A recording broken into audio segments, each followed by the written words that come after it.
Hello, my friends, and welcome back. Thank you very much for being with me again today.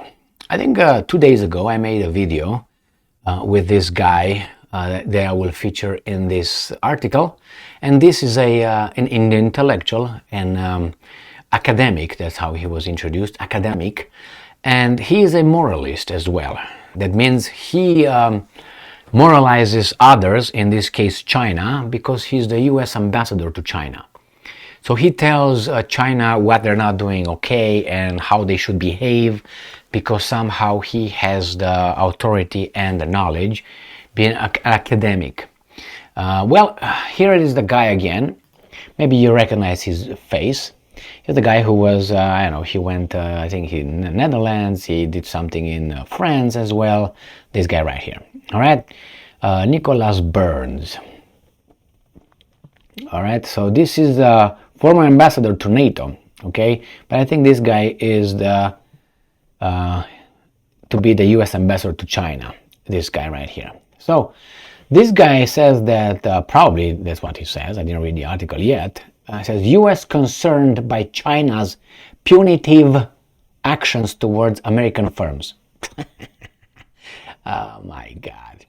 That's that little saying from that book called, Scriptures.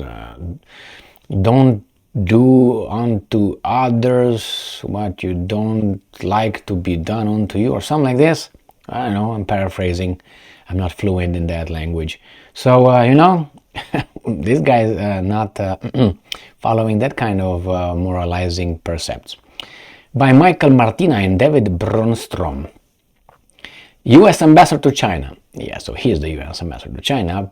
Nicholas Burns said on Tuesday Washington was very concerned about China's recent punitive action towards some U.S. companies, and that foreign firms are delaying investments in the country due to uncertainty about the openness of its economy. So he says, well, you can't place sanctions on our companies, which I know they put, I think, on Raytheon and Lockheed Martin, among others.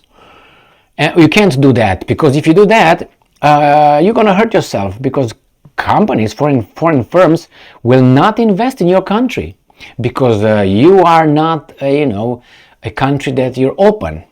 But how about the United States, when it's placing all kind of sanctions on everybody else?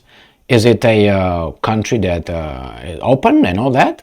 Is the company's uncertainty about the openness of its economy, or you think that all these planet's firms are from the United States of America? What are you talking about? You just receive the same thing you give, and you don't like it. Why? Because you're not used to this. That tells us how just you are. Anyway, let's move on.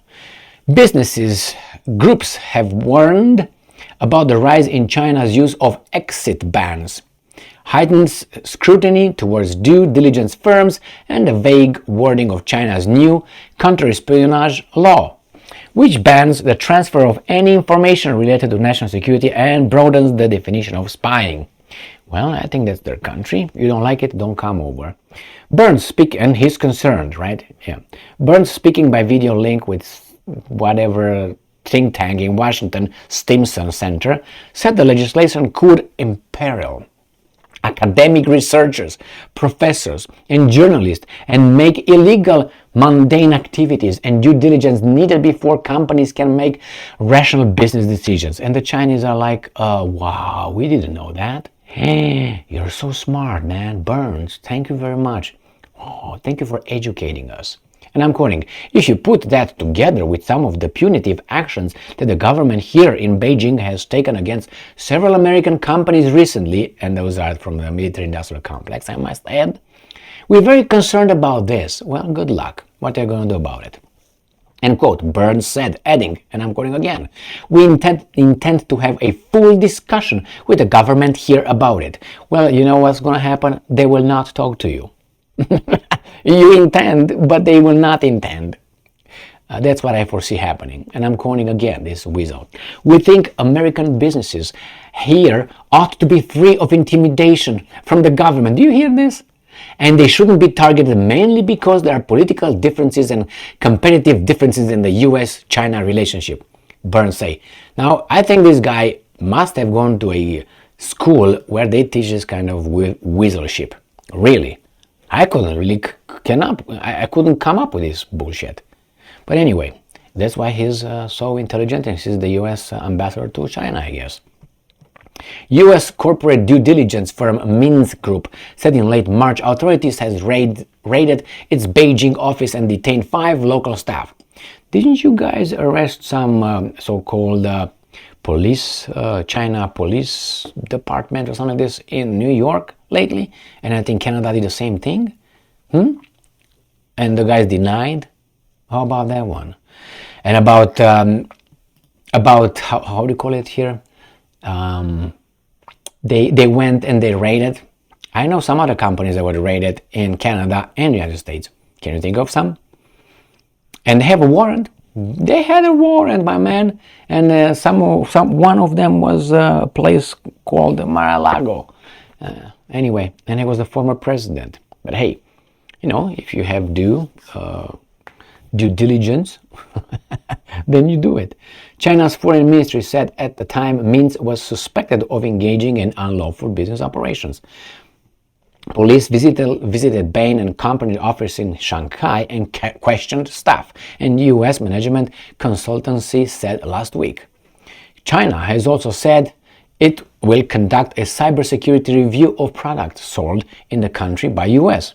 memory chip manufacturer Micron Technology, amid U.S. moves to bar Chinese access to cutting-edge chip technology. So anyway, it's just obviously they give you examples here what happened, you know, with what happened in China and how the Chinese are banning or are doing this, are doing that, are harassing companies. But these guys are doing it at the national level. They place sanctions on your country, and moreover, they do this. If you guys, any of you, do business with a country that we impose sanctions on them, then you're in trouble.